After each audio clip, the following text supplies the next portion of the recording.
اگر آپ لغو اور اس کی تہذیب، اس کے ماضی اور اس کی تاریخ کے بارے میں نئی اور دلچسپ باتیں جاننا چاہتے ہیں تو برائے مہربانی چینل کو سبسکرائب کرنے کی زحمت گوارا کریں اور ساتھ لگے ہوئے بیل آئیکن کو بھی کلک کریں تاکہ جب نیا ویڈیو اپلوڈ کیا جائے تو اس کی انفارمیشن آپ کو پہنچ جائے۔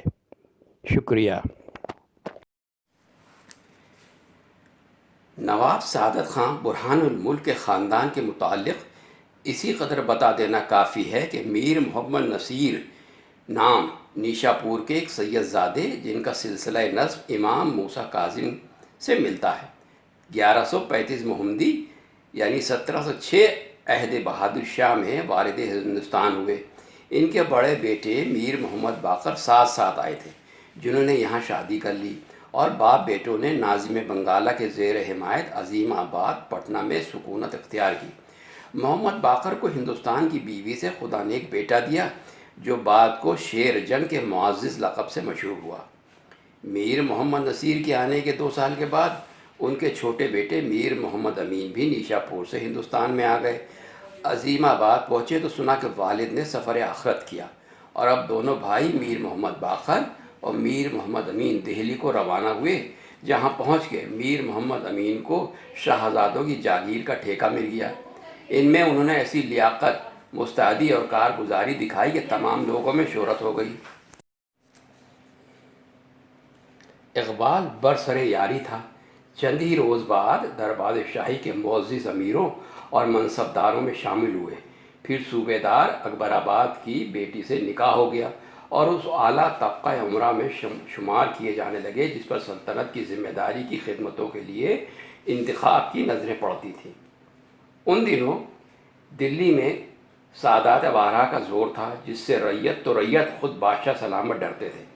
محمد امین نے ان کو قتل کرا کے سیدوں کا زور ہمیشہ کے لیے توڑ دیا اور لڑائی میں ایسی شجاعت دکھائی کہ دربار شاہی سے منصب 7,000 اور 7,000 سواروں کی سرداری کے ساتھ برہان الملک بہادر جنگ کا خطاب عطا ہوا اور اسی وقت اکبر آباد کے صوبے دار مقرر ہوئے۔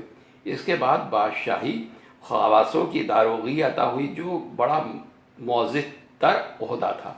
اس کے تھوڑے دنوں بعد وہ صوبہ اودھ کے صوبے دار اور اس کے ساتھ ہی بادشاہی توپ خانے کے داروغہ مقرر ہوئے۔ آدمی ہوشیار تھے اور نہایت ہی بیدار مغز اور اس کے ساتھ بڑے بہادر اور شجاع تھے۔ شاہی توپ خانے کو اپنے ہاتھ میں لے کر انہوں نے ایسی زبردست قوت پیدا کر لی جیسی ان دنوں سارے ہندوستان میں کسی کو نصیب نہ تھی۔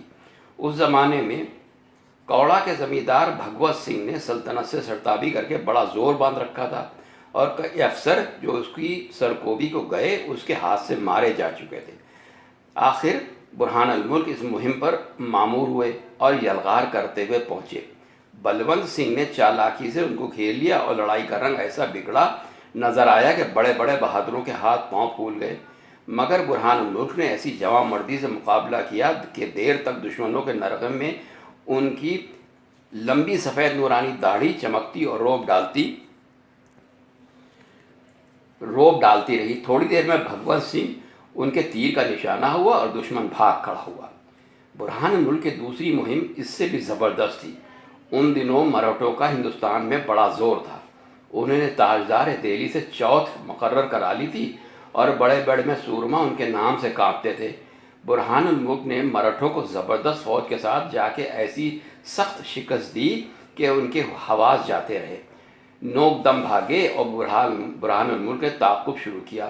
واقعات تاریخ دیکھنے سے معلوم ہوتا ہے کہ اگر اس موقع پر برہان الملک زبردستی نہ روک دیے جاتے تو وہ بڑھ کر مراٹھوں کا احتسال کر دیتے اور سلطنت مغلیہ اپنے اگلے عہد شباب کی طرح سارے ہندوستان کو سیاہ اور سفید کی مالک ہو جاتی، مگر اس بدنصیب زوال پذیر سلطنت کو مٹنا ہی تھا۔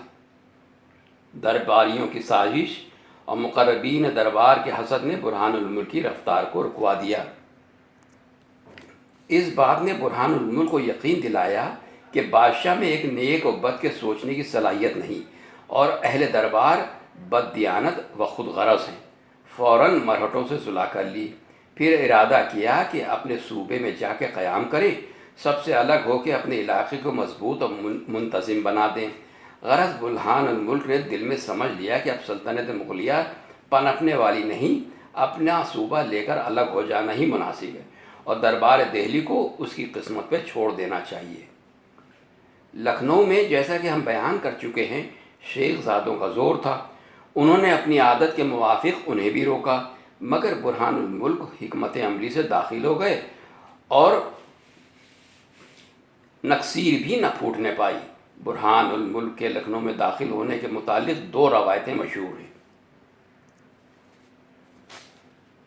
ایک یہ کہ وہ برابر بڑھتے چلے آئے یہاں تک کہ اکبری دروازے پر روکے گئے، چونکہ وہ سابق کے تمام صوبے داروں کے خلاف تجربہ کار، متین اور سنجیدہ شخص تھے، ٹھہر گئے اور محمود نگر میں پڑاؤ ڈال دیا۔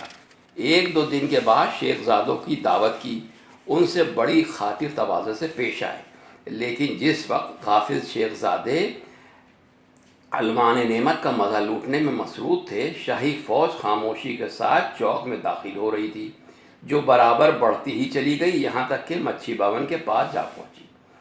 دوسری روایت یہ ہے کہ محمد خان بنگش نے برہان الملک کو بتا دیا تھا کہ لکھنؤ کے شیخ زادے بڑے شعرا پشت ہیں، ان سے پیش پانا آسان نہیں، مگر قرب و جوار کے دوسرے شیوخ ان کے خلاف ہیں، آپ ان لوگوں سے مدد لیجئے اور انہی کی مدد سے لکھنؤ والوں کو زیر کیجیے۔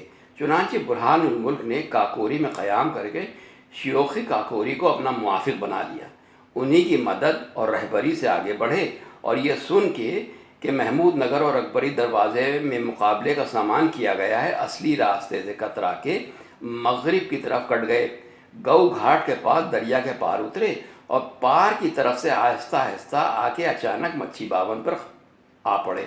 غرض جو صورت ہو، انہوں نے بغیر اس کے کوئی مزاحم ہو قلعے پر قبضہ کر لیا۔ جب مچھی باون پر قبضہ ہو گیا تو پھر کون دم مار سکتا تھا؟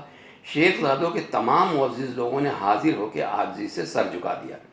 برہان الملک ہاتھی پر سوار ہو کے شیخن دروازہ میں داخل ہوئے اور اس تربال کو جو بڑے بڑے بہادروں سے سلام لے چکی تھی اپنی تلوار سے کاٹ کر گرا دیا۔ پھر شیخ زادوں سے کہا، ہمارے قیام کے لیے مچھی باون خالی کر دو۔ اس میں انہوں نے لیت و لال کرنا چاہی مگر نہ چلی۔ آخر ایک ہفتے کی مہلت دی گئی اور اس مدت کے اندر شیوخ کو جو کچھ اسباب لے جا سکے اٹھا لے گئے، اور جو رہ گیا اس پر برہان الملک کے سپاہیوں نے قبضہ کیا۔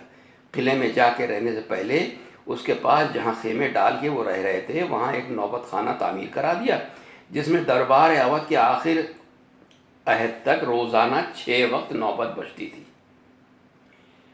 اس کے بعد برہان الملک اجودھیا بھی گئے اور دریا کنارے وہ بنگلہ بنوایا جس کا حال ہم بیان کر چکے ہیں، لیکن وقتاً فوقتاً لکھنؤ میں آتے اور قیام کرتے تھے، کیونکہ صوبے کا مستقر یہی شہر تھا۔ ان کے زمانے میں یہاں کہیں محلے آباد ہوئے، مگر یہ سب محلے ان کے مغل سرداران فوج کے پڑاؤ کے مقامات تھے، جہاں مستقل سکونت کے لیے لوگوں نے مکان بنانا شروع کر دیے۔ سید حسین خان کا کٹرا، ابو تراب خان کا کٹرا، خدا یار خان کا کٹرا، بیزن بیگ خان کا کٹرا، وفا بیگ خان کا کٹرا، محمد علی خان کا کٹرا، باغ مہر نارائن، سرائے معالی خان اور اسماعیل گنج جو مچھی بھون کے مشرق طرف تھا اب کھد گیا، سب اسی زمانے کے محلے یا برہان ملک کے سردار آران فوج کے لشکرگاہیں ہیں۔ نواب برہان الملک 6 ہی برس اودھ اور لکھنؤ میں رہنے پائے تھے کہ 1167 محمدی یعنی 1738 عیسوی میں نادر شاہ نے ہندوستان پر حملہ کر دیا اور وہ نہایت ہی تاکید کے ساتھ دہلی میں بلائے گئے۔ اس پرفتن زمانے میں جو کچھ واقعات گزرے ان کو لکھنؤ سے تعلق نہیں، لیکن میں اپنا نائب اور قائم مقام بنا کے وہ اپنے بھانجے اور داماد صفدر جنگ کو چھوڑ گئے۔ نادر دہلی کو لوٹ چکا تھا اور قتل عام کرا چکا تھا، مگر ابھی وہیں تھا کہ نواب برہان الملک نے دہلی میں وفات پائی۔ ان کے بھتیجے شیر جنگ نے نادر شاہ سے سفارش اٹھوائی کہ نواب مرحوم کے بعد اودھ کی صوبیداری انہیں دی جائے، لیکن راجہ لکشمی نارائن نے جو برہان الملک کے معتمد عہدیداروں میں تھا نادر شاہ کی خدمت میں اس مضمون کی ایک عرضداشت پیش کر دی کہ نواب برہان الملک شیر جنگ سے خوش نہ تھے، اس لیے انہوں نے اپنی بیٹی ان کو چھوڑ کے صفدر جنگ کو دی جو ان کی نیابت کرتے تھے اور اس وقت بھی ان کی طرف سے وہاں موجود ہیں۔ نواب برہان الملک کے مال و اسباب کے مالک سرکار ہے، جسے چاہے عطا کرے، اس لیے کوئی ورثہ نہیں ہے۔ اور یہ بھی عرض ہے کہ صفدر جنگ بردبار، خدا ترس، لائق اور وعدے کے سچے ہیں، اور سپاہ ان سے خوش ہیں، قطع نظر اس کے کہ حضور کے لیے برہان الملک نے 2 کروڑ روپے کی رقم کا وعدہ کیا تھا، اس کے ادا کرنے کا انتظام نواب صفدر جنگ نے کر لیا ہے، جس وقت حکم ہو حاضر کیے جائیں۔ ان وجوہ سے امید ہے کہ حضور انہی کی سفارش فرمائیں گے۔ یہ عرض داشت دیکھتے ہی نادر شاہ نے صفدر جنگ کے لیے محمد شاہ سے خود ہی خلعت صوبیداری لے لیا اور اپنے ایک مصاحب اور 200 سواروں کے ساتھ اودھ میں صفدر جنگ کے پاس بھیجا۔ یوں خلعت صوبیداری پہن کر صفدر جنگ نے وہ 2 کروڑ کا نذرانہ نادر شاہ کے پاس بھجوا دیا اور اپنے علاقے پر حکومت کرنے لگے۔ صفدر جنگ کا پورا نام مرزا مقیم ابو المنصور خان صفدر جنگ تھا۔ گو ان میں برہان الملک کی سی سچی بہادری، سادگی اور راست بازی اور جفا کشی نہ تھی، مگر نہایت فیاض، بلند حوصلہ، رحم دل، رعایا پرور اور منتظم تھے۔ شہر سے 3 میل کے مسافت پر انہوں نے قلعہ جلال آباد تعمیر کرایا اور مچھی باون کے اندر 5 محلے کی جو قدیم عمارت تھی اسے بھی شیخزادوں سے لے لیا، اور اس کے عوض میں 2 گاؤں میں 700 ایکڑ زمین شیخزادوں کو رہنے اور بسنے کے لیے عطا کی، جس سے اگرچہ شیخزادوں پر ظلم ہوا مگر لکھنؤ کی آبادی کو وسعت اور ترقی حاصل ہوئی۔ مچھی باون کو صفدر جنگ نے اثر نو تعمیر کرایا اور اسے بہت درست کیا، لیکن صفدر جنگ 5 ہی برس اپنے صوبے میں رہنے پائے تھے کہ دہلی سے ان کی طلبی ہوئی اور راجہ نول رائے کو اپنی نیابت پر لکھنؤ میں چھوڑ کے وہ دہلی چلے گئے۔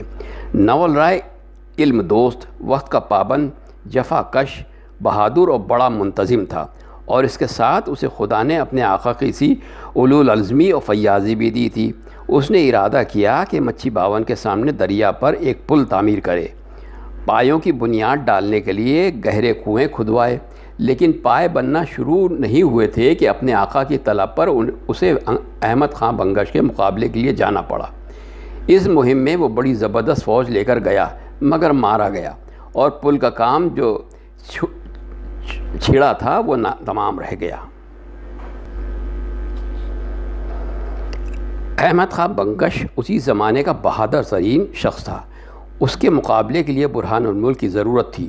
صفدر جنگ اس کے حریف مقابل نہ ہو سکتے تھے۔ نتیجہ یہ ہوا کہ احمد خان کی اور ان کے ساتھ افغانہ کی قوت ترقی کرتی گئی، اور صفدر جنگ نے لاکھ ہاتھ پاؤں مارے، خود شہنشاہ دہلی تک اس کے مقابلے پہ لا کے کھڑا کر دیا، مگر اس کا کچھ نہ بگاڑ سکے، اور اس کے اشارے سے حافظ رحمت خان نے اودھ کے شہروں اور قصبوں میں لوٹ مار شروع کر دی اور خیر آباد پر قبضہ کر لیا، اور خود احمد خان بنگش کا بیٹا محمود خان فوج لے کر لکھنؤ چلا آیا اور لکھنؤ پہ قبضہ کر لے۔ 1189 محمدی یعنی 1750 عیسوی میں پٹھانوں نے ملیح آباد میں اپنا تھانہ قائم کیا، اور 1180 محمدی یعنی 1751 عیسوی میں محمود خان کا کوئی عزیز 20,000 فوج لے کر لکھنؤ کی طرف چلا، شہر کے باہر پڑاؤ ڈالا اور اپنا ایک کوتوال مقرر کر کے شہر میں بھیجا۔ صفدر جنگ کے آدمیوں سے شہر خالی تھا، جو چند تھے بھی پٹھانوں کی آنے کی خبر سن کر بھاگ کھڑے ہوئے، اور پٹھانوں کے کوتوال نے شہر میں آ کے بے اعتدالیاں شروع کر دیں۔ ان دنوں شیخزادگان لکھنؤ میں سب سے زیادہ سر برآوردہ شخص شیخ معز الدین تھے۔ وہ افغانہ کے سردار سے شہر کے باہر جا کر ملے۔ اسی وقت کسی نے ان سے جا کے شکایت کی کہ شہر والے آپ کے کوتوال کی تحقیر اور توہین کرتے ہیں اور کوئی اس کا حکم نہیں مانتا۔ شیخ معز الدین بولے، کیا مجال ہے کہ کوئی ایسی گستاخی کرے؟ میں جاتا ہوں، مفسدوں کو سزا دوں گا۔ یہ کہہ کر واپس آئے اور تمام بھائی بندوں کو بلا کے کہا، پٹھانوں کے قول و فعل کا اعتبار نہیں، بہتر یہ ہے کہ ہم تو اب صفدر جنگ کا ساتھ دیں اور مقابلہ کر کے پٹھانوں کو یہاں سے نکال دیں۔ اس کے بعد شیخ معز الدین نے گھر کا زیور بیچ کے فوج جمع کی اور سارے شیخ زادوں کو لے کر کوتوال پر حملہ کیا۔ وہ اپنی جان لے کر بھاگا اور شیخ صاحب نے کسی مغل کو درباری لباس پہنا کے اپنے مکان میں بٹھا دیا اور منادی کرا دی کہ صفدر جنگ نے اسے اپنی طرف سے مغل کوتوال بنا کے بھیجا ہے۔ اس کے ساتھ ہی علی کے نام کا ایک سبز جھنڈا کھڑا کیا اور لوگ اس کے نیچے آ کے جمع ہونے لگے۔ یہ حالات سن کر پٹھانوں نے حملہ کر دیا۔ شیخ زادوں نے جان توڑ کے مقابلہ کیا اور اپنی پرانی شجاعت دکھا دی۔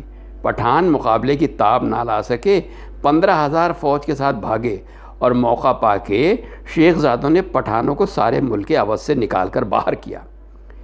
2 سال بعد جب احمد خان بنگش سے صلح ہو گئی تو 1182 محمدی یعنی 1753 عیسوی میں نواب صفدر جنگ پھر لکھنؤ آئے اور مہندی گھاٹ پر آ کے ٹھہرے۔